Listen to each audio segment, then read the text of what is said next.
Hello standard 8। ये है हमारा चैप्टर नंबर 4, जीवन का लक्ष्य। जीवन का लक्ष्य, इस पाठ में जीवन के लक्ष्य के ऊपर प्रकाश डाला हुआ है।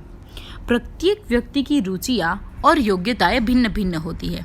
हर एक व्यक्ति यानी कि सब व्यक्ति की जो रुचि है, इंटरेस्ट है, वो सब एक ही चीज़ में हो ऐसा नहीं है। कोई डॉक्टर बनना चाहता है, कोई वकील बनना चाहता है, किसी को पेंटर बनना पसंद है, किसी को म्यूजिशियन बनना पसंद है। तो सबकी योग्यताएं भी और रुचि भी अलग अलग होती है, भिन्न भिन्न होती है। उसे अपनी योग्यता और रुचि के अनुसार ही अपने जीवन का लक्ष्य चुनना चाहिए। अगर किसी को किसी और में इंटरेस्ट है और कोई और चीज़ बनने की कोशिश करेगा, लक्ष्य पे पहुंचने की कोशिश करेगा, तो ये नहीं हो पाएगा। इसलिए हमें जिस में रुचि है उसी में ही अपनी योग्यता बनानी चाहिए और अपना लक्ष्य बनाना चाहिए और उसे प्राप्त करना चाहिए। आने वाली बाधाओं पर विजय प्राप्त करते हुए अपने लक्ष्य पर पहुंचना चाहिए। तो ये चैप्टर जीवन का लक्ष्य यानी कि नाम ही हमें बताता है कि हमारे जीवन का लक्ष्य क्या होना चाहिए और हमें लक्ष्य तक पहुंचने के लिए क्या क्या मेहनत करनी है, वो इस चैप्टर में दिखाया गया है। सबसे पहले है शब्द सफलता। सफलता, यह शब्द सुनते ही तन मन में प्रसन्नता का संचार हो जाता है। वह चाहे बच्चा हो या बूढ़ा, सबके चेहरे पर एक समान खिल उठते हैं। सफलता शब्द सुनते ही सबके मन में एक ही विचार आता है, एक ही संचार होता है और सबके मन भी खिल उठते। आहा, सफलता। सफलता चाहे छोटी हो या बड़ी, उससे कोई अंतर नहीं पड़ता। सफलता स्वयं में खुशी, उत्साह तथा प्रेरणा का संगम है। सफलता चाहे छोटी हो या बड़ी हो, उससे कोई अंतर नहीं पड़ता, लेकिन सफलता में स्वयं में खुशी होती है, एक अलग सा उत्साह होता है। जब आप छोटे थे तब आपके कक्षा में आपका पहला नंबर आता था, तो आपने वो सफलता प्राप्त कर ली थी, पहला नंबर लाने की, पहला अंक लाने की। तो आप कितने खुश हो जाते थे, अंदर से आप भी खुश होते थे, मम्मा पापा भी खुश होते हैं और सब खुशी से, उत्साह से आपको प्रेरणा भी देते हैं कि हर साल ऐसे करते रहना, हर साल पहले नंबर लाता रहना। तो ये चाहे सफलता छोटी बड़ी हो, लेकिन एक खुशी और उत्साह अलग ही होता है। सफलता पाने के लिए किसी विशेष प्रयत्न से अधिक आवश्यकता है यह तय करना कि आखिर हम किस क्षेत्र में सफल होना चाहते हैं। कमजोर से कमजोर प्राणी भी अपनी शक्तियों को लक्ष्य पर केंद्रित कर उपलब्धि प्राप्त कर सकता है। बालक अर्जुन का लक्ष्य भेदन मशहूर है। उन्होंने पेड़ पर रखी लकड़ी की चिड़िया की एक आंख को लक्ष्य मानकर धनुष से बाण छोड़े। सफलता पाने के लिए हमें विशेष प्रयत्न तो करने ही है, लेकिन उससे अधिक आवश्यक क्या है कि आप सफल होने के लिए जो आप चुन रहे हो वो आपकी सारी शक्तियाँ जिस लक्ष्य पर केंद्रित करना चाहिए। जो लक्ष्य हमें पाना है उस लक्ष्य पे सारी शक्तियाँ लगा देनी चाहिए। जैसे कि आपको पता है, अर्जुन, महाभारत में जब गुरु द्रोण ने पांडवों को बोला था कि आप सामने पेड़ के ऊपर जो लकड़ी की चिड़िया रखी है उसकी आंख भेदनी है, तब सब ने आके सबको पूछा कि भीम तुझे क्या दिख रहा है, दुर्योधन तुझे क्या दिख रहा है। सब ने देखा। तो जब सब ने देखा तो सब ने बताया कि मुझे कोई पेड़ दिख रहा है, मुझे आसमान दिख रहा है, चिड़िया दिख रही है, चिड़िया की आंख दिख रही है। लेकिन अर्जुन ही ऐसा था जिसने यहाँ पे अपने बाणों से चिड़िया की आंख भेदी थी। और जब उसको पूछा गया था अर्जुन को कि अर्जुन तुझे क्या दिख रहा है सामने, तो अर्जुन ने जवाब दिया था मुझे आंख दिख रही है, क्योंकि उसने सारा ध्यान किसके ऊपर केंद्रित किया था, सिर्फ आंख के ऊपर, क्योंकि उसको आंख को भेदना था। वैसे ही जो लक्ष्य हमें हासिल करना है, हमें उस लक्ष्य के सामने देखना चाहिए और उसे पाने की कोशिश करनी चाहिए। उसमें सारी शक्तियाँ लगा देनी चाहिए, ना कि आसपास का सोचे और उसके अंदर हमारी शक्तियाँ व्यय करें। निरंतर टपकने वाले झरने की बूंदें भी शिलाओं का सीना चीर देती है। सब शक्तियों को एक और लगाने से सफलता स्वयं ही चरण चूमने लगती है। यानी कि जितनी भी हमें शक्ति लगा रहे हैं वो सब शक्ति लगा के हम इसी लक्ष्य पे भेदने की कोशिश करेंगे तो एक ना एक दिन वो लक्ष्य हमें जरूर न जरूर मिलेगा ही। जैसे कि यहाँ एग्जाम्पल दिया है, पानी की बूंदे, अगर इतनी बड़ी चट्टान पे पानी की बूंदे एक ही जगह पे गिर रही है तो उस जगह से शिला टूटने की कोशिश करेगी, शिला टूट जाएगी वो पानी के झरने से, उसकी बूंद से भी। कल्पना कीजिए उस यात्री की जिसकी कोई मंजिल नहीं। रेलवे स्टेशन पर खड़ा एक यात्री और विभिन्न दिशाओं की ओर ले जाती असंख्य रेलगाड़ियाँ जो उसे रेगिस्तान, कश्मीर की वादी, सागर की उड़ती उड़ती लहरें, असम की हरी हरी पहाड़ी, पंजाब के लहलहाते खेत, गंगा यमुना के तट, न जाने कहाँ कहाँ तक ले जा सकती है। परंतु क्या एक ही समय वह सब जगह जा सकता है? जाने के लिए उसे एक मंजिल चुननी होगी।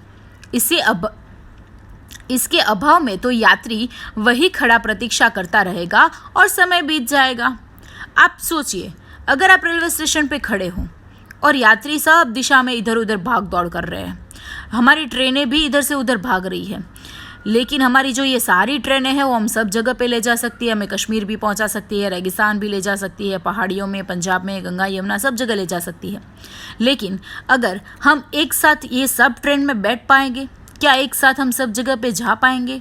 नहीं। हमें किसी भी जगह पे पहुंचने के लिए किसी एक मंजिल को चुनना पड़ता है, यानी कि किसी एक लक्ष्य को बनाना पड़ता है, और एक एक करके हम सारे लक्ष्य ऐसे पार कर सकते हैं। इसके अभाव में तो यात्री वही, अगर उसको ये चुनना नहीं आया कि कैसे चुन सकता हूँ, तो यात्री यहाँ पे खड़ा खड़ा अब प्रतीक्षा ही करता रह जाएगा और समय पूरा बीत जाएगा, वो लक्ष्य को नहीं भेद पाएगा। जीवन में सफलता के लिए अपनी मंजिल का सही समय पर चुनाव अत्यंत आवश्यक है। प्रत्येक व्यक्ति की किसी खास काम में रुचि हुआ करती है। इस रुचि को पहचानने के लिए कभी अधिक प्रयत्न करना पड़ता है। कोई भी कदम उठाने से पूर्व विचार अवश्य करना चाहिए कि आखिर हम चाहते क्या है, हमारा लक्ष्य क्या है। जब तक लक्ष्य साधा नहीं जाएगा उसे पाना तो दूभर है, यानी कि बहुत दूर दूर तक लक्ष्य नहीं पा पाएंगे अगर हमें पता ही नहीं है कि हमारा लक्ष्य क्या है। यह लक्ष्य भी रुचि के अनुकूल ही होना चाहिए। हर कोई अपनी रुचि के क्षेत्र में ही अच्छा काम कर सकता है।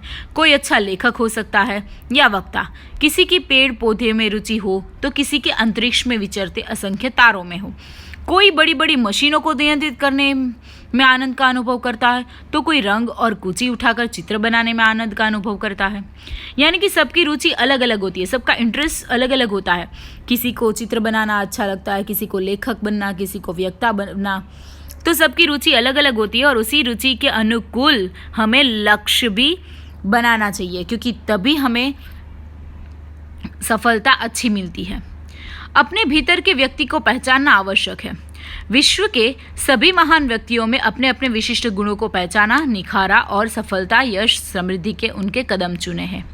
जितनी भी यहाँ पे व्यक्तियाँ हैं महान, वो सब व्यक्ति ने अपने गुणों को पहचाना, उसको निखारा, तभी उसको सफलता मिली है और सिद्धि मिली है। जीवन में सफलता पाने के लिए उसमें पूरी तरह डूब जाना जरूरी है। महत्वपूर्ण यह नहीं है कि आप क्या काम कर रहे हैं, महत्वपूर्ण यह है कि आप उसे किस तरह कर रहे हैं। दूसरे का मुंह ताकने वाले कभी सफल नहीं होते। एक सच यह भी है कि अवसर आपको तलाशता आपको सही अवसर की तलाश करनी पड़ती है। इसी तरह महत्वपूर्ण ये भी है कि हम एक दूसरे का मुंह ताकते ही सफल नहीं हो पाते हैं। हमने जिस लक्ष्य को साधा है, जिस लक्ष्य को हमने बनाया है, उसके ऊपर हमें पूरी कड़ी मेहनत भी करनी पड़ेगी। प्रकृति हमें काम में जुटे रहने की प्रेरणा देती है। बहती हवा, उगता उड़ता सूरज, बहती नदियाँ, गिरते झरने मनुष्य को सदैव आगे बढ़ते रहने का संदेश देते हैं। इन्हीं की तरह जो जुटा रहता है, सफलता उसी के चरण चूमती है। लक्ष्य निर्धारित करते समय हमें अपनी योग्यताओं पर भी विचार करना चाहिए। प्रकृति भी हमें यही सिखाती है। हर पदार्थ का अलग रूप, रंग है, गुण है। हमें वही करना चाहिए जो हमें अच्छी तरह कर सकते हैं। कोई कवि बन सकता है, कोई अभिनेता, कोई वैज्ञानिक, तो कोई खिलाड़ी। किसी को भी किसी की तुलना नहीं की जा सकती। प्रत्येक व्यक्ति की रुचियाँ एवं योग्यताएं भिन्न भिन्न होती हैं। यानी कि अगर प्रकृति भी हमारे साथ जुड़ जाए, ऐसी प्रेरणा दे तो बहती हवा, उगता उड़ता सूरज, बहती नदियाँ, ये सब हमें यही संदेश देते हैं कि हमें जिस काम को करना है, जिस काम में सफलता पानी है, उसके पीछे हमें जुटा रहना पड़ेगा। तभी हम अच्छी तरह से सफलता प्राप्त कर सकते हैं। और अच्छी तरह से कोई भी अगर हमें हमारी रुचि के अनुकूल लिया है तो कोई भी कवि बन सकता है, कोई भी वैज्ञानिक बन सकता है, कोई भी खिलाड़ी बन सकता है। और किसी भी की भी तुलना किसी और से नहीं की जा सकती, क्योंकि सबकी रुचि और योग्यताएं अलग होती है। संसार के जो व्यक्ति अपना जीवन लक्ष्य मानवता को आधार बनाकर चुनते हैं वो महान कहलाते हैं। उसके विचार और काम समय की सीमा पार कर अमर हो जाते हैं। वे अन्यों के लिए प्रेरणा के स्रोत बन जाते हैं। ऐसे व्यक्ति दृढ़ निश्चयी और आत्मविश्वास से भरे होते हैं। उनके चरित्र की आभा उनके व्यक्तित्व में झलकती है। जो दूसरे की सलाह पर अपनी निश्चित दिशा त्याग देता है, जो क्षण क्षण में विचार बदल देता है, ऐसा व्यक्ति संसार में कोई महान कार्य नहीं कर पाता। जैसे कि हमें पता है, जितने भी महान व्यक्ति है वो जीवन के लक्ष्य के साथ साथ मानवता भी अपने साथ रखी है, तभी वो इतने अच्छे व्यक्ति बन पाए हैं, अपने प्रेरणा स्रोत बन पाए हैं, और वही आत्मविश्वास से हमें कह सकते हैं। और उसका चरित्र अपने अपना अच्छा बनाया है। लेकिन जो एक दूसरे की सलाह सुन के अपना लक्ष्य जो बनाया है उसका क्षण क्षण में, यानी कि थोड़ी थोड़ी देर में विचार बदल दे, मुझे ये करना है, मुझे ये नहीं करना है, मुझे वो करना है, वो कभी संसार में महान नहीं बन पाता। हल्के हवा के झोंके से भी जिस वृक्ष को गिरा दे वह किसी को फल फूल क्या देगा भाई? सही बात है ना। अगर हल्के हवा के झोंके से जो वृक्ष गिर पड़ता है वो हमें फल फूल क्या देगा? बड़ी बड़ी आंधियों को झेलने का साहस रखने वाले वृक्ष ही दूसरों की भूख दूर कर सकते हैं। ऐसे पेड़ जो मजबूत होते हैं, यानी कि दूसरी की बात सुन के वो किसी और की बातों में ना आके अपने ही लक्ष्य पे जुड़े रहते हैं, अपने ही लक्ष्य का काम करते रहते हैं, उसे ही सफलता मिलती है। बार बार जो अपने लक्ष्य को छोड़ दे, विचार बदल दे, वो कभी अपने लक्ष्य तक नहीं पहुंच पाता और सफल नहीं हो पाता। किसी का आश्रय स्थल बनते हैं जो व्यक्ति दूरदर्शी है, अपनी सूझबूझ से आने वाली परिस्थिति का सोच विचार कर कदम उठाता है। उसे बड़ी से बड़ी बाधा भी नहीं हिला पाती है। वह हिम्मत नहीं हारता और हर दिशा में सफलता पाता है। ऐसे व्यक्ति जो है एक वृक्ष की तरह, एक अच्छे वृक्ष की तरह जो सबकी भूख दूर करता है, यानी कि आंधियों में भी इधर से उधर डोलता नहीं है। ऐसा दूरदर्शी व्यक्ति ही सूझबूझ पाकर सबकी परिस्थितियों को सोच विचार कर काम करता है और कभी हारता नहीं है। लक्ष्य सिद्धि का मुख्य आधार परिश्रम है। संकल्प दृढ़ हो तो क्या नहीं हो सकता। ताजमहल जैसी कलात्मक भव्य इमारत बन सकती है, चीन की सैकड़ों मील लंबी दीवार बन सकती है। मिस्र के महान पिरामिड मनुष्य के पक्के इरादे तथा मेहनत के ही परिणाम है। पक्के इरादे वाले धनी लोग ही एवरेस्ट की चोटी पर विजय का पताका फहरा पाए हैं, अटलांटिक महासागर को लांघ पाए हैं, चांद तक पहुंच सके हैं और अंतरिक्ष में चक्कर लगा पाए। मेहनत की पूंजी हम सबके पास है, उसका अधिकाधिक उपयोग कर हम भी अपना जीवन सफल बना सकते हैं।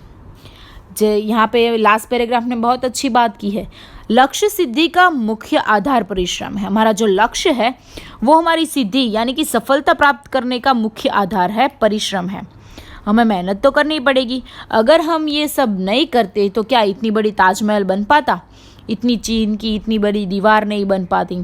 अगर हमने इतनी ही मेहनत की है और मेहनत से ही ये सब परिणाम मिले हैं कि इतना बड़ा पिरामिड बना है, ताजमहल बना है, चीन की दीवार बनी है और एवरेस्ट की चोटी पर हमने हमारा विजय पताका भी फहराया है भारत का, अटलांटिक महासागर को भी लांघ पाए हैं और चांद तक और अंतरिक्ष में चक्कर भी लगा पाए हैं।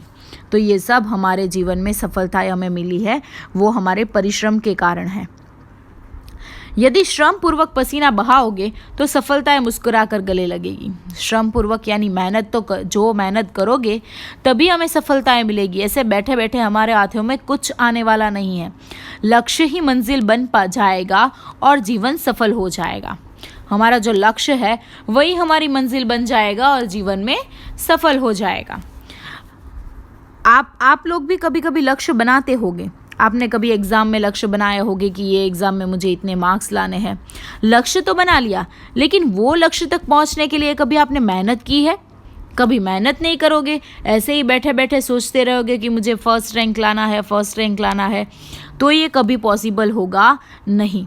जैसे ही हमने लक्ष्य को निर्धारित किया है कि हमें ये करना है, फिर उसके पीछे हमें परिश्रम भी करना पड़ेगा, उसके पीछे हमें मेहनत करनी पड़ेगी, लगन से चाव से हमें पढ़ना पड़ेगा, तभी हम उस लक्ष्य तक पहुंच पाते हैं और विजयी बन सकते हैं और तभी सफलताएं हमारे गले लगती है।